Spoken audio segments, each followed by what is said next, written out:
गुरु बहु तेरे। अब विचार आपको करना है, गुरु तो तमाम बैठे हजारों लाखों त्याग कितने हैं, लेकिन सतगुरु कौन है कि सतगुरु एक गुरु बहु तेरे। सतगुरु सोए जो सतनाम लखावे और गुरु कोई काम न आवे।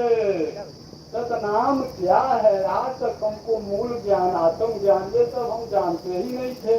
अरे ये तो नितिन दास जी महाराज जब मिले तब तमाम बाणियां समझ में आने लगी कि नाम ले तो भव सिंधु सुखाई। अरे नाम तुम 45 साल जपते ही रहे, भवसागर कहीं सूखता नहीं दिखाई दिया। एक जगह बात हो रही थी, लड़की कह रही है भवसागर सूखेगा कहाँ से, और बढ़ता ही जा रहा है। एक जगह सत्संग में हमने पूछा कि भैया लिखे हैं कि सत्संग जल जो कोई पावे मैल आए सब कट कट जावे। आप लोगों की मैल उतरी हो तो जरा बतलाइए, सत्संग को 45 साल से सुन रहे हैं, हमारी तो भी मैल उतरी नहीं, तो लोगों का है मैल उतरेगी कहाँ से और चढ़ गई। इसका मतलब सत्संग सुना ही नहीं। उधर बाबा जयपुर जी महाराज ने कहा था कि बच्चा अभी तक तुमको सत्संग सुनाया नहीं गया, सत्संग सुनने के लायक समझ में बात नहीं आई। अब हमारा रोम मैं पूरे होशो हवास में पूरे आत्मविश्वास के साथ कहने के लिए तैयार हूँ। अरे ये वही हैं जो आए हुए हैं, जमाने में हलचल मचाए हुए हैं। अरे ये युक्ति में मुक्ति बताए हुए हैं, ये दाढ़ी में कुदरत छिपाए हुए हैं। अरे ये हम सबको पागल बनाए हुए हैं, तभी तो आप देश के कोने कोने से आए हुए हैं। यह कोई छोटी मोटी बात नहीं, मैं अपने अनुभव की बात कर रहा हूँ। और सुन लीजिए, बाबा जय गुरुदेव जी महाराज ने एक बार कहा था कि मुसलमानों के किताबों में लिखा है कि 14वीं सदी के अंत में एक सफेद पोष फरिश्ता आसमान से जमीन पे उतरेगा और उसका काफिला कहरे नदिया पार करता हुआ पूरब से पश्चिम को जाएगा, तो मुसलमानों का खात्मा हो जाएगा। तो हम लोग समझते रहे कि मुसलमान सब मर जाएंगे, लेकिन अब बात समझ में आई कि उसका अर्थ क्या था। और गहरे दरिया के बारे में मैं बता दूं आपको, ये सरजू नदी जो है वो आगे चलकर इधर जब आती हमारे इलाके में दोहरीघाट बहुजन के इलाके में, तो कहरे दरिया बन जाती है। कहरे दरिया इसलिए नाम रखा है कि रात रात में कई कई सैकड़ों बीघा जमीनों काट देती है, इसलिए उसका नाम कहरे दरिया रखा है। कुरान शरीफ में लिखा है। बाबा जय गुरुदेव जी महाराज उस जमाने में कहते थे तुम अपना झंडा उठा लो तो जितने भी ये काले नीले पीले हरे लाल जो भी झंडे हैं सब अपने अपने झंडे फेंक कर तुम्हारे झंडे के नीचे आ जाएंगे। तो उस समय बात समझ नहीं आती थी, अब तो सारी बातें समझ में आने लगी।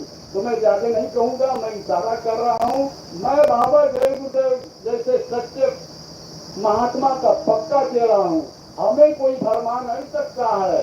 नितिन दास जी महाराज एक मिले जो हमको जीत लिए और हमको विवेक दे दी, हमारा जन्म सफल हो गया। चाहे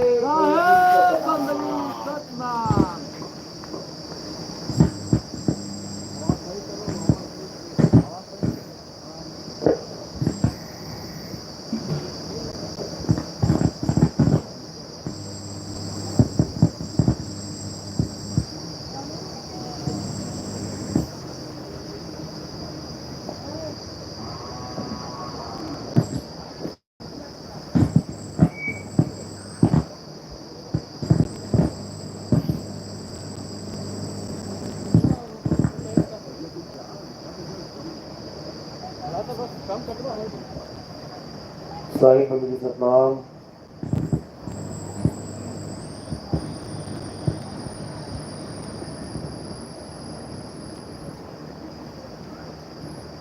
तो आज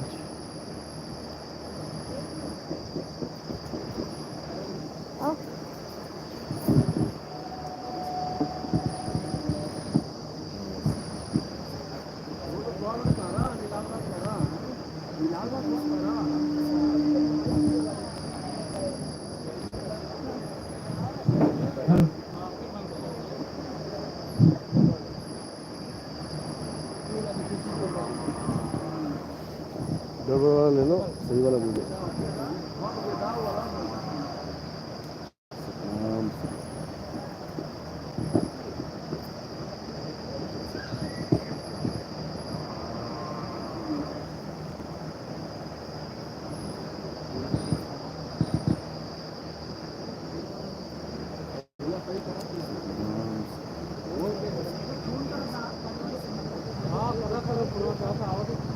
सतनाम अपना माइक निकाल लो तो अपना हेलो माइक निकाल लो। हेलो साहिब बंदी सतनाम। हेलो हेलो साहिब बंदी सतनाम। साहिब बंदगी सतनाम। थोड़ा कम करो, साहिब थोड़ी कम करो। साहिब बंदगी सतनाम। साहिब बंदगी सतनाम।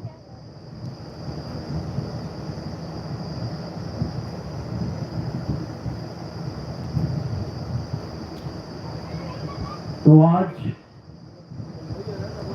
बाबतपुर में परम पिता परमात्मा के इस मूल ज्ञान का प्रचार होने जा रहा है। बहुत बड़े भाग हैं उन जीवों के जो अपने जीवन काल में इस सत्संग को एक बार भी सुन पाते हैं, और उससे भी बड़े भाग होते हैं उन जीवों के जो इस सत्संग को थोड़ा सा भी समझ पाते हैं। जो कि सुनना आसान है, आए बैठे घंटा 2 घंटा सुन के चले गए, लेकिन इसको समझना ये बच्चों का खेल नहीं है। इस ज्ञान को समझना ये बहुत टेढ़ी खीर है। ये ज्ञान उसी के समझ में आता है जिस पर परम पिता परमात्मा बंदी छोड़ सतगुरु कबीर साहब की दया होती है। ये वही समझ पाता है, नहीं तो ये कोई नहीं समझ सकता। इस निरंजन के जाल को कोई नहीं समझ सकता। इस काल निरंजन अलख निरंजन के जाल को कोई नहीं समझ सकता जब तक स्वयं कबीर साहब आके हमें समझाना दे। तो आज इसी निरंजन के जाल का खुलासा करेंगे, कैसे इसने पूरे संसार के जीवों को बांध रखा है। नजर घुमा के देखो, ये पेड़ पौधे घास पशु पक्षी कीट पतंगे, ये जितने भी जानवर तुम्हें दिखाई दे रहे हैं, इनको किसने बांध रखा है? ये 84 लाख योनियां जो भटक रही है संसार में, इसको किसने बांधा हुआ है? सोच के देखना एक बार। जिस दिन समझ में आ गया उस दिन जीवन की दिशा ही पलट जाएगी। फिर ये माया के संसार में तुम प्रभुत्व स्थापित करने के लिए नहीं भागोगे, फिर तुम इस संसार छोड़ने के लिए भागोगे। जब तक कैदी को पता न लगे मैं जेल में हूं, तब तक वो वहां पर महान बनने की कोशिश करता है, बाकियों को डरा के धमका के अपना गुलाम बनाने की कोशिश करता है। लेकिन जब उसको समझ में आता है कि मैं खुद गुलाम हूं यहाँ पे, और मेरी भी एक तारीख निश्चित है कि इस दिन फांसी होने वाली है, तो क्या करेगा? वो भागने की कोशिश करेगा कि मैं कैसे भी इस जेल को छोड़ के भाग जाऊं। बस उसी प्रकार जब तक हमें ये नहीं समझ में आया कि हमारा भी नंबर लगने वाला है, ये काल भगवान हमारा भी खेल खत्म करने वाला है, तब तक हम यहाँ बहुत बड़े बड़े चौधरी बनने की कोशिश करते हैं। मैं गांव का प्रधान बन जाऊं, मैं जिले का मजिस्ट्रेट बन जाऊं, मैं एमएलए बन जाऊं, मैं एमपी बन जाऊं, मैं सीएम बन जाऊं, मैं पीएम बन जाऊं। बहुत कुछ बनने में लगे रहते हैं, लेकिन जब समझ में आता है कि यहाँ कुछ भी बन जा, लेकिन फांसी की सजा कटने वाली नहीं है, यानी मृत्यु पीछा छोड़ने वाली नहीं है। एक दिन हालत खराब होनी है, और ये भी नहीं कि एक बार मर गए काम खत्म हो गया। जिस दिन तुम मर जाते हो उस दिन काम शुरू होता है अगले जन्म का, जन्मों जन्म का। युग पलट जाएंगे, चतुर्युग पलट जाएंगे, कल्पों पलट जाएंगे, लेकिन तुम्हारा जन्म मरण खत्म होने वाला नहीं है। इसलिए इस बार ये एक मौका मिला है मेरे भाई, इस एक मौके को अच्छे से संभाल लो। इस एक मौके को गंवा मत लेना। ये इंसानी जन्म बड़ा अनमोल है, इसको ऐसे मत गंवा लेना, इसको सफल करना है। लेकिन कैसे सफल होगा, यही भेद हम नहीं समझ पा रहे हैं। तो आज इसी भेद को समझेंगे कि हमें हमारा इंसानी जन्म सफल करने के लिए आखिर करना क्या है। तो आज का सत्संग शुरू करने से पहले परमात्मा के नाम पे जयकारा लगाएंगे और फिर सत्संग शुरू करेंगे। बोलिए परमपिता परमात्मा की, सदगुरु बंदी छोड़ कबीर साहिब की, सभी संतों की, सभी भक्तों की, सदगुरु मदनपति साहिब की, सदगुरु दुलमपति साहिब की, सदगुरु जवाहरपति साहिब की, सदगुरु राम सेवक साहिब की, सदगुरु राजपति साहिब की, कलीनापुर धाम की, सभी संतों की, गांव नगर बस्ती की, आज के आनंद की, सकल हंस को बंदगी साहेब बंदगी सतनाम। तो कबीर साहब कह रहे हैं कि मानुष जन्म अनमोल है, ये मिले ना बारंबार, और तरवर जो पत्ता गिरे वो बहुत न लागे डाल। तुम्हारे सिर के ऊपर एक पेड़ है, एक पत्ता अगर गिर गया ये दोबारा नहीं लगेगा वहां पे, जितना मर्जी जोर लगा लेना। अब कब लगेगा? अब दोबारा जब पतझड़ खत्म, उसके बाद दोबारा से ये पत्ते उगेंगे, तब दिखेगा तुम्हें वहीं उसी जगह पे एक नया पत्ता। इसी प्रकार जब ये इंसानी जन्म छूट जाएगा, ये पत्ता गिर गया, ये पत्ता कब आएगा वापस? 84 लाख जन्म भुगतने के बाद। यानी एक बार जो आदमी मर जाता है उसका नंबर 84 लाख जन्मों के बाद लगता है। सोचो, जिस इंसानी जन्म को हमने बिल्कुल ऐसा समझ लिया कि जैसे 2 कौड़ी का आई है, घर में छोटा सा झगड़ा हुआ, थोड़ी सी कहा सुनी हुई, उठा के जहर खा लिया, फांसी लगा ली, बिल्डिंग से कूद गए, ट्रेन के आगे खड़े हो गए, बसों के आगे छलांग मार दी, पानी में छलांग मार दी, आग लगा ली, जहर खा लिया। इतना सस्ता बना लिया इस जीवन को कि आप सोच भी नहीं सकते। घर में विवाद हुआ मोबाइल के ऊपर कि मैं एक मोबाइल खेलूंगा, मैं गेम खेलूंगा, नहीं माना भाई, दूसरे ने गोली मार दी। बताओ, ऐसे ऐसे केस आपको देखेंगे कि जहां इंसान जन्म की बेकदरी हो रही है। और ये इंसान जन्म कैसा है? इस देही को सिमरे देव और सो देही कर हर की सेव। कहते हैं इस इंसान जन्म को देवता भी तरसते हैं कि ये इंसान जन्म हमें मिल जाए, लेकिन मिलता नहीं है। किसी किसी को मिलता है, जैसे राम जी को मिल गया, कृष्ण जी को मिला, हनुमान जी को मिला, लक्ष्मण जी को मिला, मिल जाता है शरीर। ऐसा नहीं है कि ये जानते नहीं है कि शरीर की महिमा क्या है। ये भी गुरु बनाते हैं, राम जी भी गुरु बनाते हैं आके कि हमें भी ज्ञान प्राप्त हो, हमारी मुक्ति हो जाए। कृष्ण जी भी गुरु बनाते हैं आके कि हमें ज्ञान प्राप्त हो, हमारी मुक्ति हो जाए। सुदामा ने गुरु बनाया, हनुमान जी ने गुरु बनाया, कौन गुरु नहीं बना रहा? राक्षस तक गुरु बना रहे हैं। लेकिन हम सोच रहे हैं हमें गुरु की क्या जरूरत है, हमें गुरु से क्या लेना देना है, क्योंकि ये नहीं जानते कि बिन गुरु माला फेरते और बिन गुरु देते दान, बिन गुरु दोनों निष्फल हैं, चाहे पूछो वेद पुराण। बिना गुरु के तुम कोई भी कार्य सिद्ध कर ही नहीं सकते। कोई भी कार्य, तुम कुछ भी कर रहे हो दुनिया में, तुम मैकेनिक हो, तुम सिलाई करते हो, तुम मोची हो, तुम धोबी हो, तुम कोई गार्डनर हो, कुछ भी हो, बिना गुरु के तुम्हें वो पूर्ण ज्ञान नहीं मिल सकता। एक छोटा सा काम भी बिना गुरु के पूर्ण नहीं हो सकता। तो इसलिए सबसे पहली महिमा किसकी गाई है? गुरु की। परमात्मा से भी बड़ा बता दिया गुरु को। परमात्मा तुम्हारे अंग संग है, इसमें कोई शक नहीं, लेकिन आज तक परमात्मा तुम्हें मुक्त नहीं कर पाया।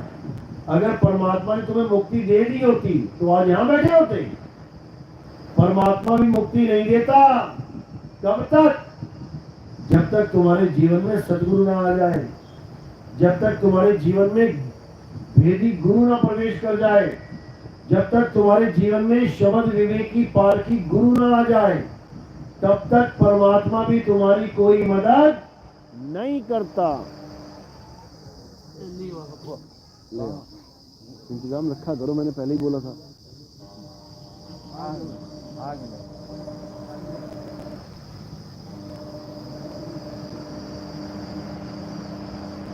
हेलो हेलो हेलो हेलो, कहीं से लाइट छूट रहा है क्या?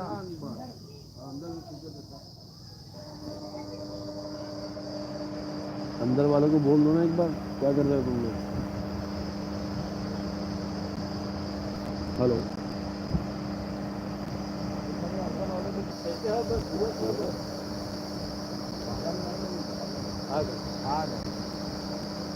तो ये, अरे भाई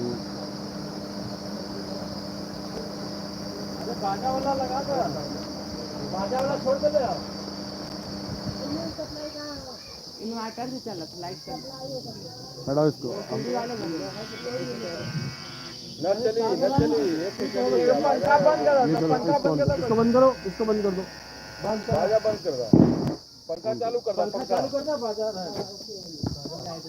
पंखा चालू कर दो, पंखा चला दो।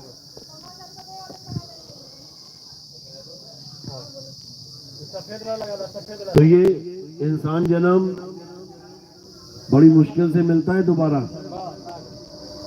इसको प्राप्त करने के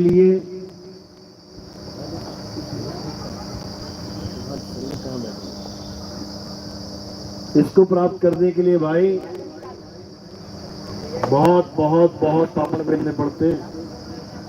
84 लाख बार अलग अलग योनियों में भ्रमण करना पड़ेगा, तब जाके ये इंसान जन्म दोबारा मिलता है।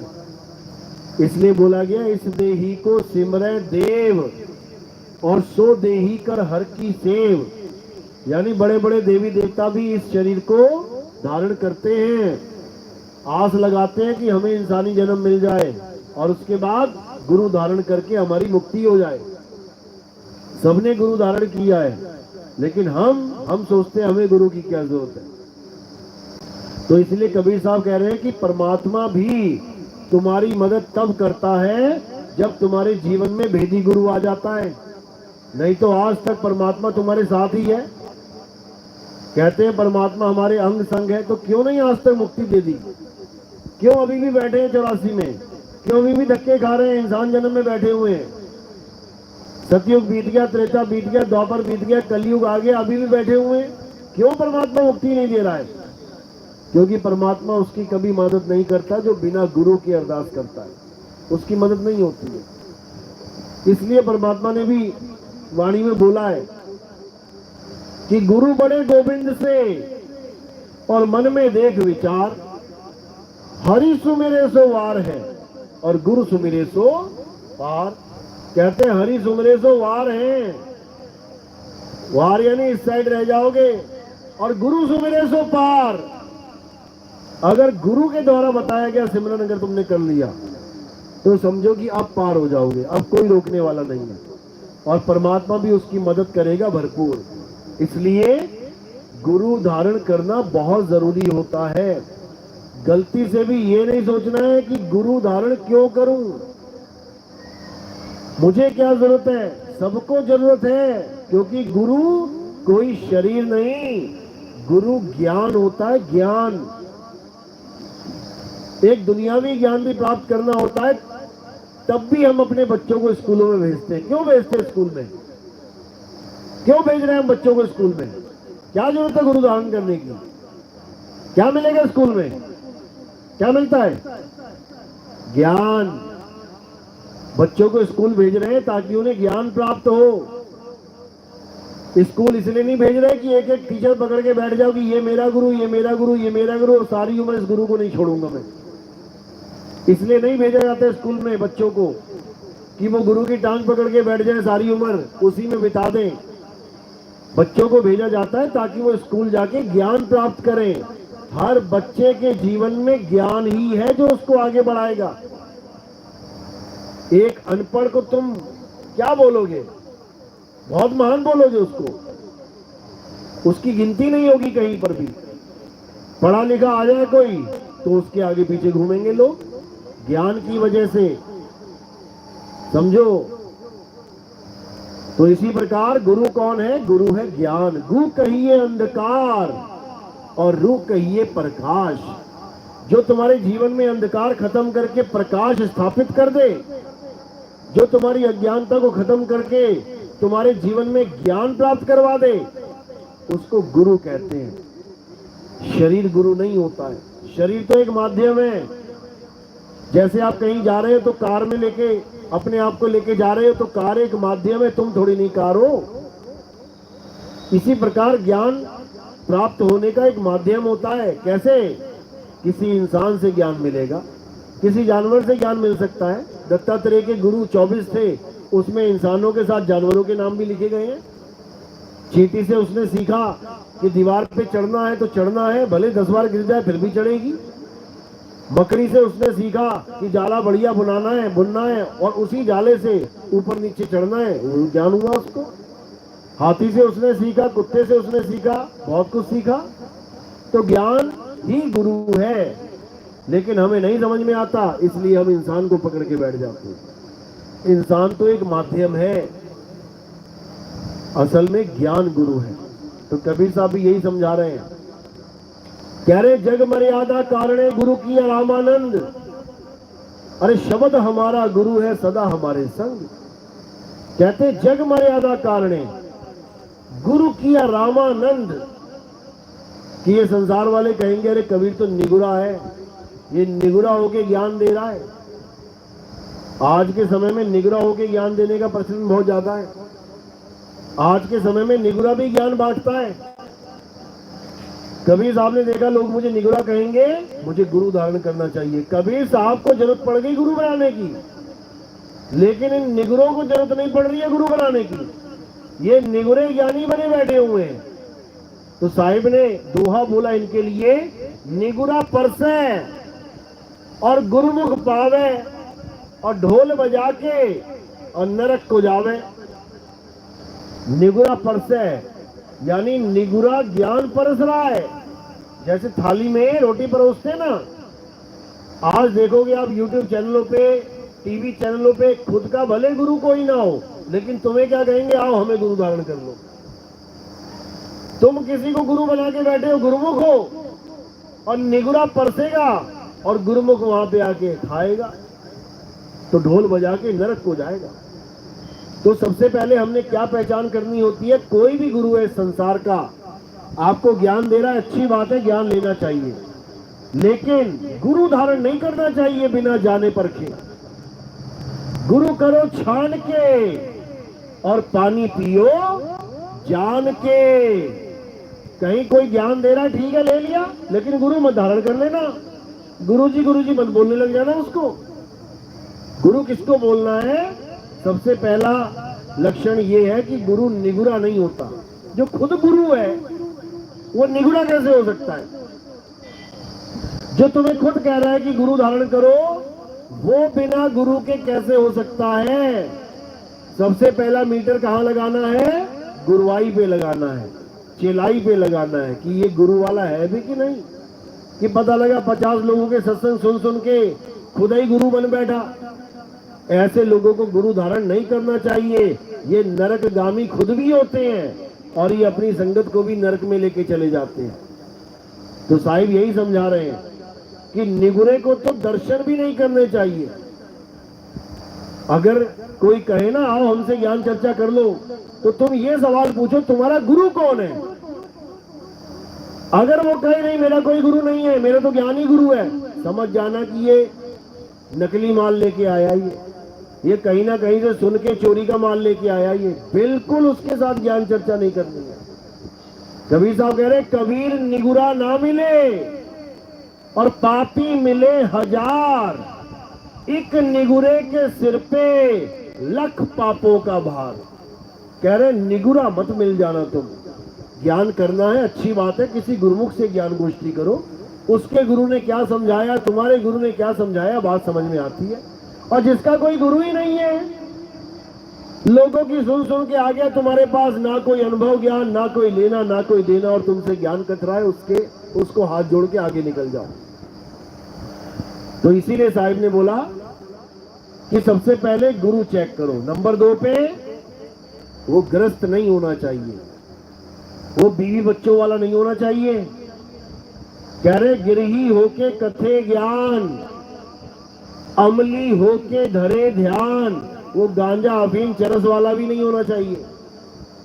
साधु होके कूटे भग और कहे कबीर ये तीनों ठग।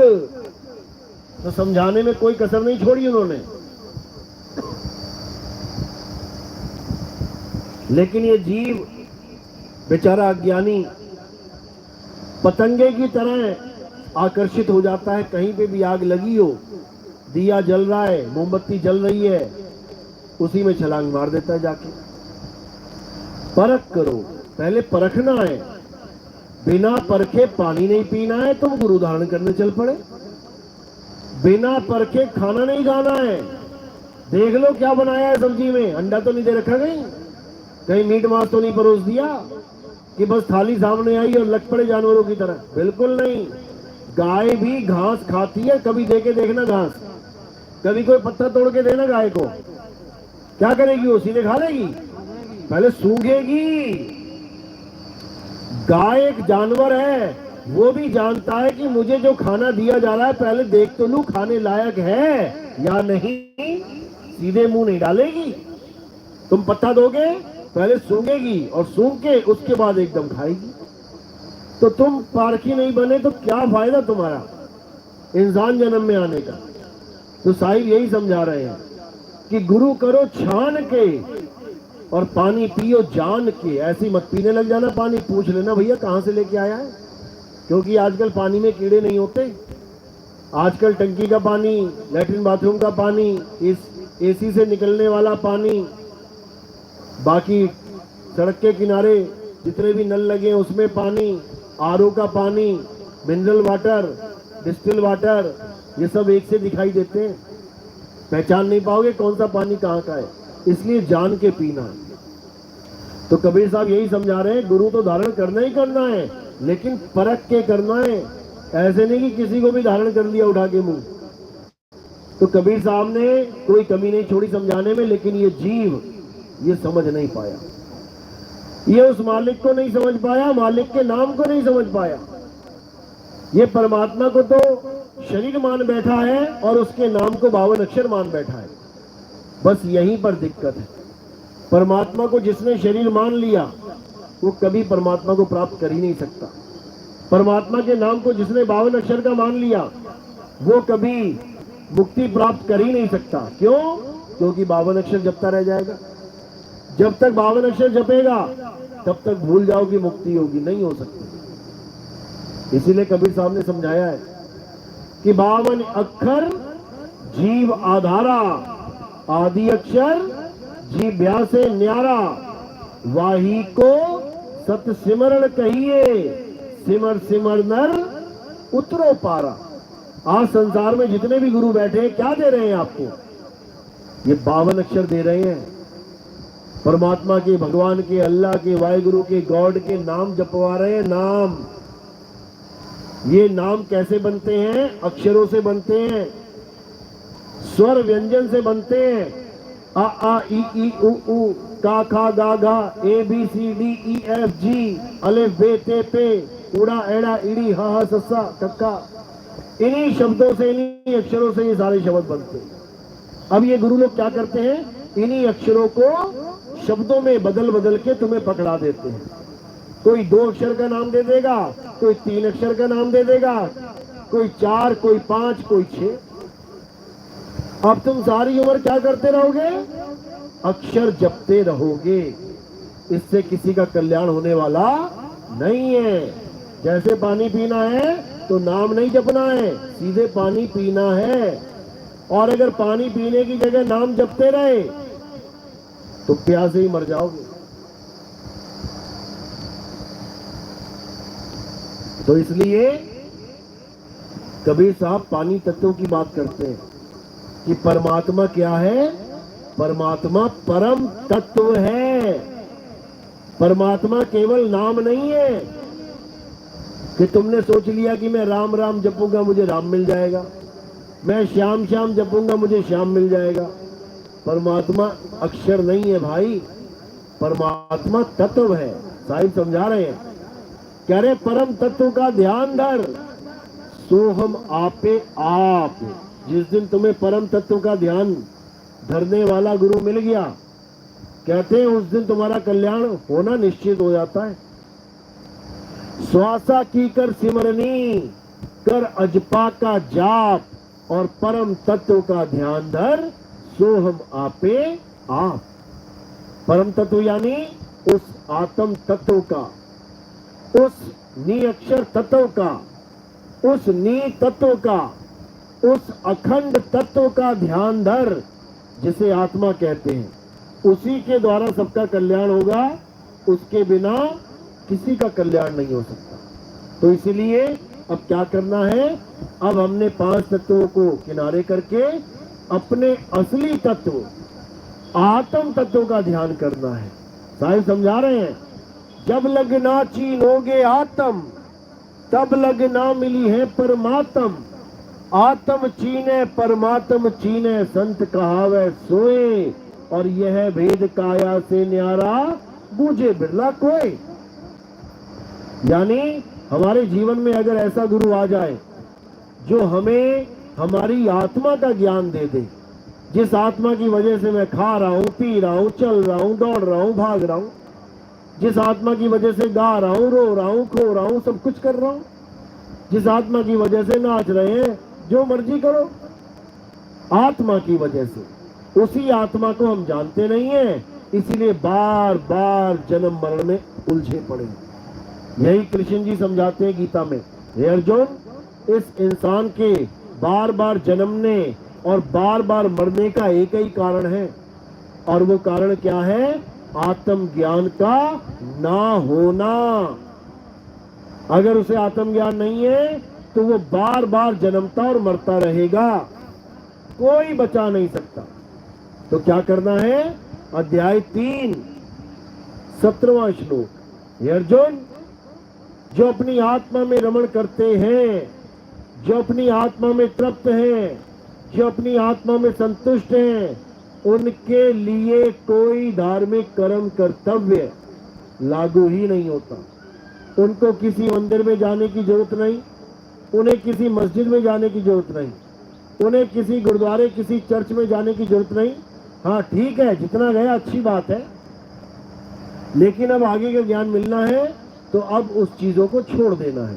जैसे 5वीं तक गया अच्छी बात है, 10वीं तक गया अच्छी बात है, लेकिन कॉलेज जाना है तो सारे स्कूल छोड़ने पड़ेंगे, आगे बढ़ जाओगे। तो मंदिर, मस्जिद, गुरुद्वारा, चर्च, ये एक ऐसा ज्ञान है जो हमें शुरुआती दौर में भगवान से जोड़ता है। लेकिन आत्म ज्ञान ऐसा ज्ञान है जो हमें अपनी आत्मा से जोड़ता है, और अपनी आत्मा से जुड़े बिना हमारा कल्याण नहीं हो सकता, हमें परमात्मा नहीं मिल सकता। मंदिरों में जिस भगवान से हमें जोड़ा जाता है वो पत्थरों के बने होते हैं, मिट्टी के बने होते हैं, पीतल के, कांसे के, सोने के, चांदी के बने होते हैं, आत्मा के बने नहीं होते। समझो, ये तत्व कौन से तत्व हैं, नाशवान जड़ तत्व हैं। मंदिर की मूर्ति टूट जाती है, खंडित हो जाती है, सोने की मूर्ति टूट जाती है, चांदी की मूर्ति टूट जाती है, घिस जाती है, लेकिन आत्म तत्व ना तो कभी टूटे, ना कभी जले, ना कभी घिसे, ना कभी गले। उस आत्म तत्व को जानना है, उससे कल्याण होगा, नहीं तो कल्याण नहीं होगा। तो कबीर साहब समझा रहे हैं, जब लगना चीनोगे आत्म, तब लगना मिली है परमात्मा। जब तक तुम्हारे जीवन में आत्मा का ज्ञान देने वाला गुरु नहीं आ गया, तब तक तुम्हें परमात्मा का ज्ञान नहीं प्राप्त हो सकता। क्योंकि जब तक तुम आत्मा में रमण नहीं किए, तब तक तुम्हें परम गति परमात्मा मिल नहीं सकता। तो साहिब यही समझा रहे हैं, ज्यों तिलमा ही तेल है और ज्यों चकमक में आग, तेरा साईं तुझ में है, जाग सके तो जाग। अगर जागना चाहता है तो जाग जा, इससे पहले कि मृत्यु आ जाए जाग जा। एक बार मृत्यु आ गई, दोबारा ये शरीर नहीं मिलेगा। जन्मों जन्म कुत्ता, बिल्ली, हाथी, घोड़ा, बकरा, सांप, बिच्छू, छिपकली, कीट, पतंगे, मकोड़े, पता नहीं क्या क्या बनना पड़ेगा, हालत खराब हो जाएगी। इसलिए ये एक जन्म सफल कर लो, सारे जन्मों की छुट्टी। और करना भी क्या है, कुछ नहीं करना, बस अपनी आत्मा को जानना है, जो 24 घंटे तुम्हारे पास है। ऐसा भी नहीं कि जंगल में खोजने जाना पड़ेगा। कहाँ है तुम्हारी आत्मा, कहाँ रहती है, जंगल में या मंगल में? मंगल ग्रह पे रहेगी क्या? तुम्हारे पास है, जो 24 घंटे तुम्हारे पास है, बस उसी को ढूंढना है। तो साहिब कह रहे मोको कहाँ ढूंढे रे बंदे, मैं तो तेरे पास में, और ना मैं जप में, ना मैं तप में, ना एकांत निवास में। हूं तो पास में, लेकिन जप से नहीं मिलूंगा कि राम राम राम राम श्याम श्याम श्याम अल्लाह अल्लाह वाहिगुरु वाहिगुरु गॉड गॉड जपने लग जाओ। कहते ऐसे नहीं मिलूंगा। बैटरी खत्म हो गई, चार्जिंग भी लगा दी। तो मिलने का एक ही तरीका है, और वो तरीका क्या है? आत्मज्ञान। जब हमें ऐसा गुरु मिल जाएगा जो हमें आत्म तत्व का भेद समझा देगा, तब हमें क्या पता लगेगा कि आखिर आत्म तत्व होता क्या है, उसको प्राप्त करने की विधि क्या है। और धीरे धीरे धीरे धीरे धीरे अपने आत्म तत्व को जानने के लिए आप जागरूक होते चले जाओगे। आप भक्ति स्टार्ट करोगे, अपनी सूरत को जो सारे संसार में फंसी हुई है उसको स्थिर करना शुरू करोगे। कहाँ पे? शब्द गुरु में, अपने सार शब्द में, अपने आत्म तत्व में। जब तुम इसको शुरू करोगे, धीरे धीरे धीरे धीरे अपने आप तुम्हें ये बोध होने लग जाएगा कि तुम ही आत्मा हो। और जब तुम्हें ये समझ में आ गया कि तुम ही आत्मा हो, उसके बाद तुम्हारा जन्म मरण खत्म हो जाएगा। उसके बाद तुम्हें कोई मार नहीं सकता, क्योंकि तुम शरीर रह ही नहीं जाओगे। तुम क्या हो जाओगे? आत्मा हो जाओगे। अब आत्मा हो गए तो तुम्हारी उम्र कितनी हो गई? कितनी उम्र बढ़ गई तुम्हारी? 2 साल, 5 साल, 10 साल, 100 साल? हमेशा हमेशा के लिए बढ़ गई, वो कभी खत्म ही नहीं हो सकती। यानी तुम अमर हो गए। आत्म तत्व को जानने के बाद ये इंसान अमर हो जाता है। कैसे हो जाता है? मरेगा नहीं क्या कभी? शरीर मरेगा, तुम नहीं मरोगे, क्योंकि तुमने शरीर को धारण किया हुआ है। तुम कपड़े रूपी शरीर को उतार के फेंक दोगे, तुम नहीं मरोगे। तुम सदा सदा के लिए अपने स्वरूप में समा जाओगे, क्योंकि सच्चा गुरु तुम्हें तुम्हारा स्वरूप बताता है कि आखिर तुम्हारा स्वरूप है क्या। तुम ये आदमी औरत बच्चा बूढ़ा जवान नहीं हो, तुम ये काले पीले गोरे ये नहीं हो, तुम ये बूढ़े जवान नहीं हो। तुम क्या हो? तुम एक आत्मा हो। और जब तुम अपनी आत्मा को जान लोगे तो साहिब कहते हैं कि जब तक आत्मा को नहीं जाना तुम मरोगे, बार बार मरोगे। और जब आत्मा को जान लिया तब क्या बोले? अरे हमरा मरिब संसारा, हमको मिला जियावन हारा। कहते हैं हम ना मरिब संसारा, अब मैंने उसको जान लिया है जो हमारे शरीरों को जियावन हारा, यानी जीवन दे रहा था। हमारे शरीरों को जीवन कौन दे रहा है? शरीर क्यों जीवित है? किसके कारण? आत्मा के कारण। आत्मा के कारण शरीर जीवित है, और अब हमें जीवन हारा ही मिल गया। हम ना मरिब संसारा, हमको मिला जियावन हारा। हमें वो आत्मा का ज्ञान प्राप्त हो गया। अब हमें कहीं जाने की जरूरत नहीं है। हेलो, अब कुछ नहीं करना। अब कोई स्वर्ग नहीं, कोई नरक नहीं, कोई सतलोक नहीं, कोई अलगलोक नहीं, कोई अगमलोक नहीं, कोई पितरलोक नहीं, कोई गोलोक नहीं, कोई शिवलोक नहीं, कोई ब्रह्मलोक नहीं। अब कहीं नहीं जाना है। अरे ना कहीं आना, ना कहीं जाना, आपे में आप समाना, रूप में रूप समाना। अब तुम अपने स्वरूप को प्राप्त करोगे और तुम्हारा आना जाना खत्म हो जाएगा। अपनी आत्मा में स्थित हो जाओगे। अब तुम्हें स्वर्ग और नरक का डर खत्म हो जाएगा। ऐसा ज्ञान है ये मूल ज्ञान। तो कहते हैं अज्ञानी को स्वर्ग नरक है, हरि जाने को नहीं, और जिस भव से सब लोग डरते हैं सो भय हमरे नहीं। अब मुझे कोई स्वर्ग नरक के चक्कर में नहीं डाल सकता। अब मुझे पता है कि मैंने कहाँ जाना है। अभी तक तो भ्रमित थे। पंडित जी ने कहा ये करोगे स्वर्ग चले जाओगे, ये करोगे नरक चले जाओगे, इसी में उलझे पड़े थे। अच्छे अच्छे काम कर रहे हैं, पुण्य के काम कर रहे हैं, फिर भी अंत समय में रोते हुए जा रहे हैं। यही समझ में नहीं आ रहा कि स्वर्ग की तरफ जा रहे हैं कि नरक की तरफ। सारी उम्र पुण्य करने के बाद भी कोई हंस के नहीं मर रहा है, वो भी रोता हुआ जा रहा है बेचारा। तो भगवान के पास जा रहे हैं कि शैतान के पास जा रहे हैं, यही समझ में नहीं आता था। अब समझ में आया है कि ना कहीं आना और ना कहीं जाना, आपे में आप समाना। एक कछुए की तरह, कछुआ क्या करता है, जैसे पानी से निकल के टहलने निकल गया गांव की तरफ, दूर से देखा कुत्ता भागा आया कछुए की तरफ अटैक करने के लिए। अब वो कछुआ क्या करेगा, कुत्ते से तेज भागेगा या पक्षी की तरह उड़ेगा, क्या करेगा? अब वो ना कहीं आएगा और ना कहीं जाएगा, वो अपने आप में समाएगा। अपनी पूंछ, अपने हाथ पैर, अपनी गर्दन अपने अंदर ही संभालेगा। और जब अपने अंदर संभाली, अब उसको कोई छू के दिखाए, अब उसको कोई अटैक नहीं कर सकता। तो इसी प्रकार इसको सेट करो, फिर पंखा चालू करते हैं। इसी प्रकार क्या बोल रहे हैं कि ना कहीं आना और ना कहीं जाना, आपे में आप समाना। अब ऐसी अवस्था बनेगी। चलो, समझ में आ रही है मेरी बात?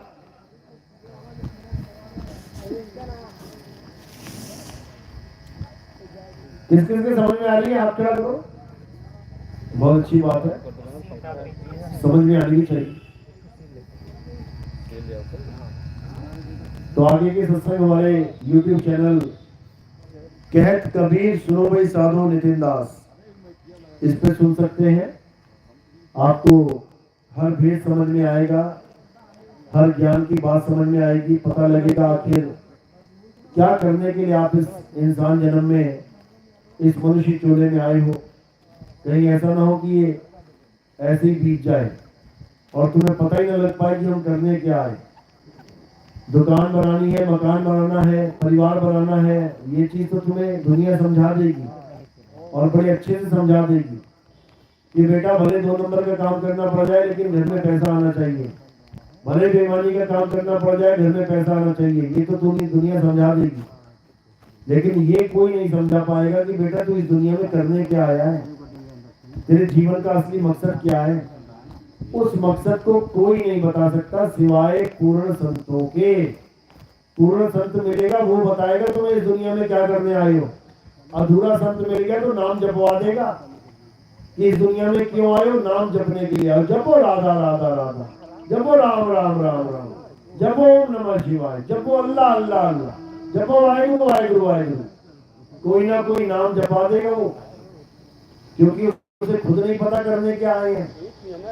तो क्या करने आए हैं, अपने आत्म स्वरूप को प्राप्त करने के लिए आए हैं। अपना आत्म स्वरूप प्राप्त हो गया, समझ लो परमात्मा प्राप्त हो गया, क्योंकि दोनों का एक ही स्वरूप है। हेलो सर, ये हेलो पंखा वाला लगा था। Hello hello hello hello hello hello hello hello, पतला कर दे, पतला तीखा। तो इसीलिए इसको कम करो। इसलिए बस इतना समझना है कि हमारे जीवन का मकसद क्या है, आत्मज्ञान को प्राप्त करना, और इसके अलावा और कुछ नहीं करना है, कुछ भी नहीं। इसके अलावा कुछ भी नहीं करना है। हेलो, आवाज नहीं। तो जब तक ये बात समझ में नहीं आई तब तक कुछ समझ में नहीं आएगा। अब केवल और केवल आत्मा के ज्ञान को ही सत्य मानना है। कृष्ण जी ने गीता में बहुत बार समझाया, सुनने में भी हमने काफी बार सुना लेकिन समझ नहीं पाए। क्या कहते हैं अर्जुन, ये आत्मा अजन्मा है, नित्य है, शाश्वत है, पुरातन है, ये आत्मा ही सत्य सनातन है। इस आत्मा को ना तो कोई शस्त्र काट सकता है, ना अग्नि जला सकती है, ना वायु सुखा सकती है, ना जल भिगो सकता है।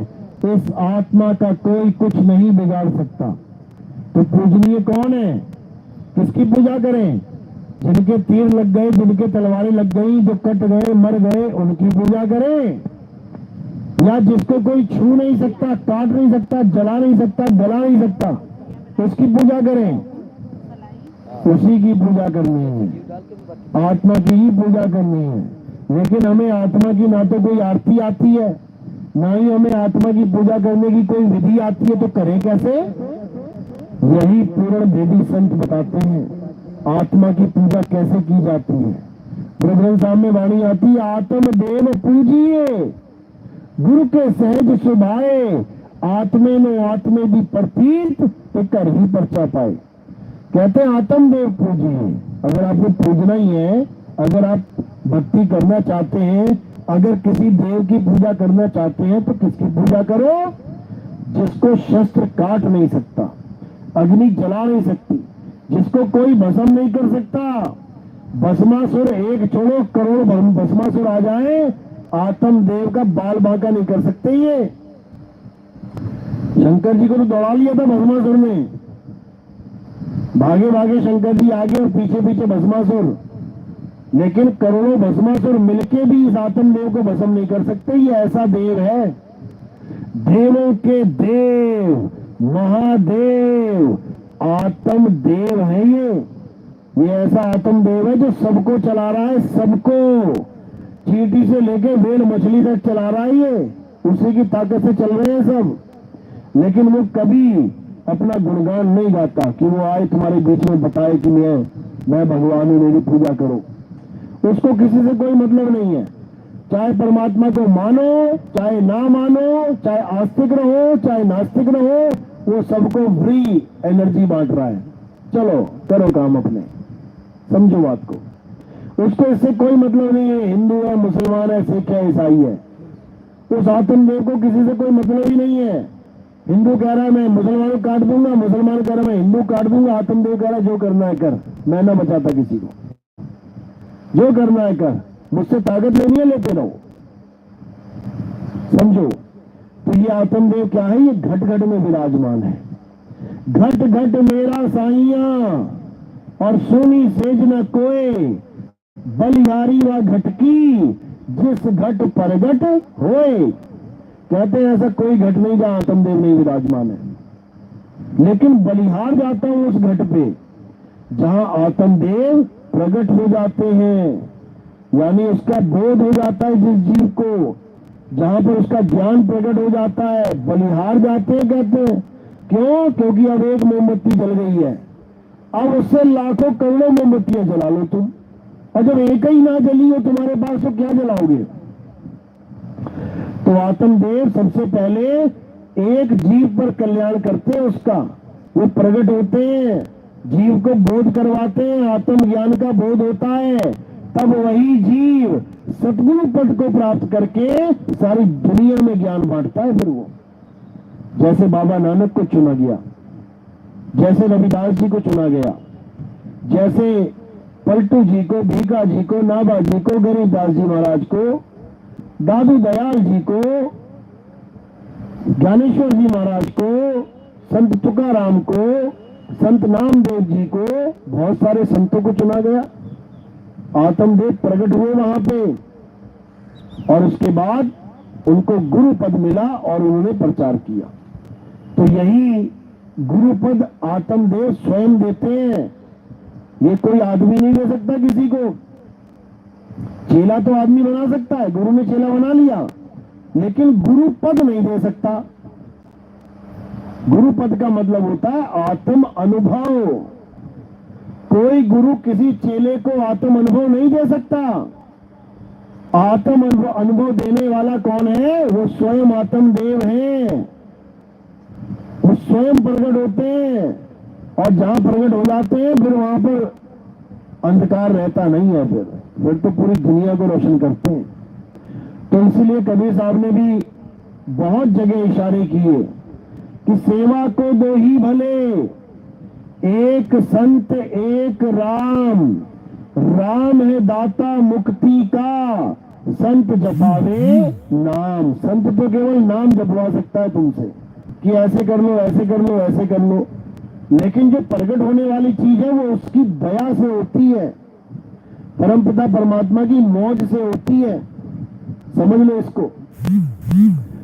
तो यही कबीर साहब बार बार समझा रहे हैं कि गुरु तो करो, लेकिन परख के करो कि आखिर वो जोड़ किससे रहा है। कहीं वो ऐसा गुरु तो नहीं है कि 2 नाम 4 नाम 5 नाम 10 नाम 20 नाम पकड़ा के कह दे यही जपते रहो सारी उम्र।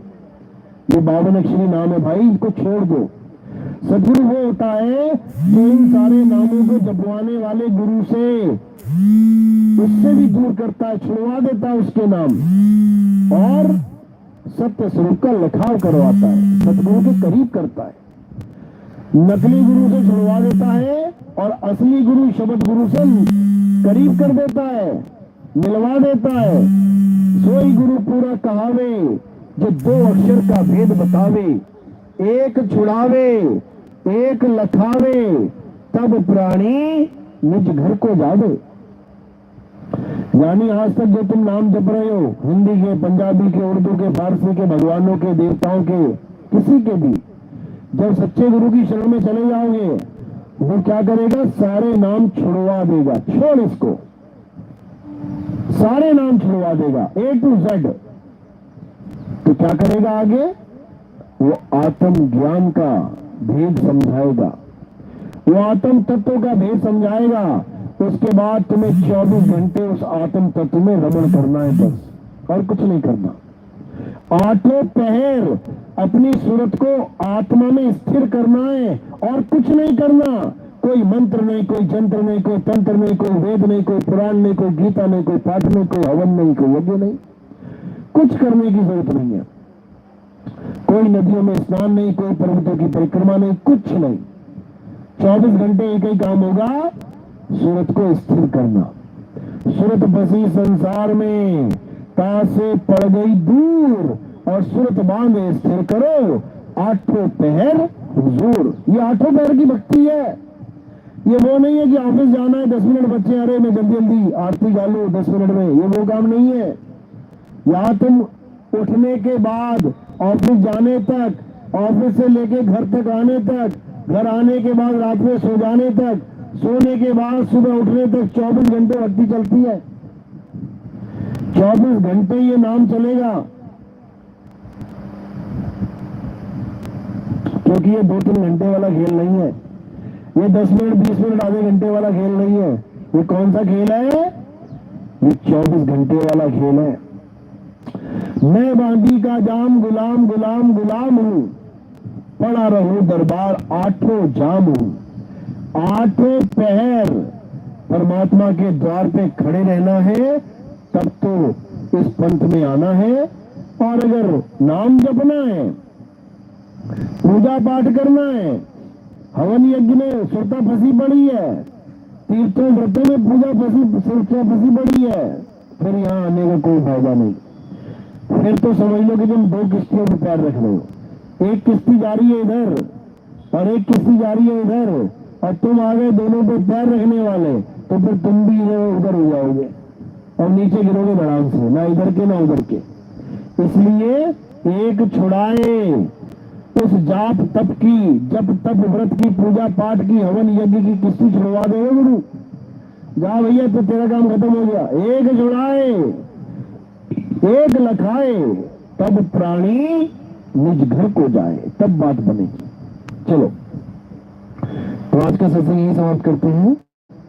अब आरती का समय है। आरती कैसे होती है हमारे यहाँ जान लो।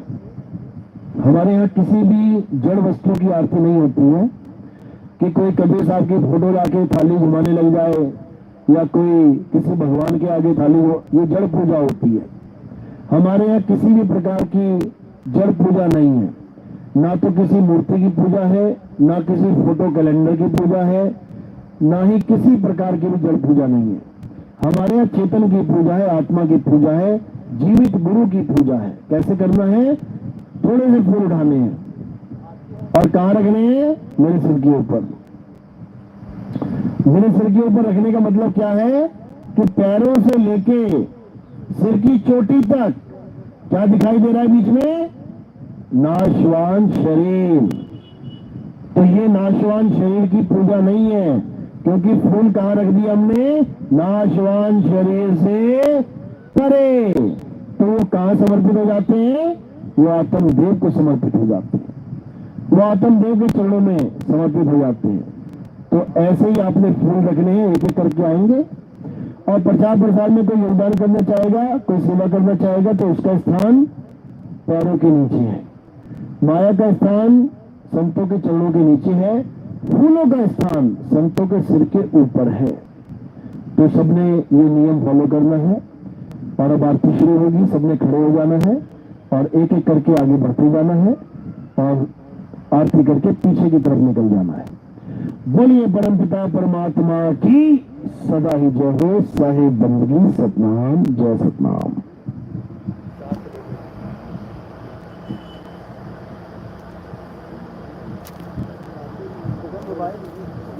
आपकी जगह जाओ।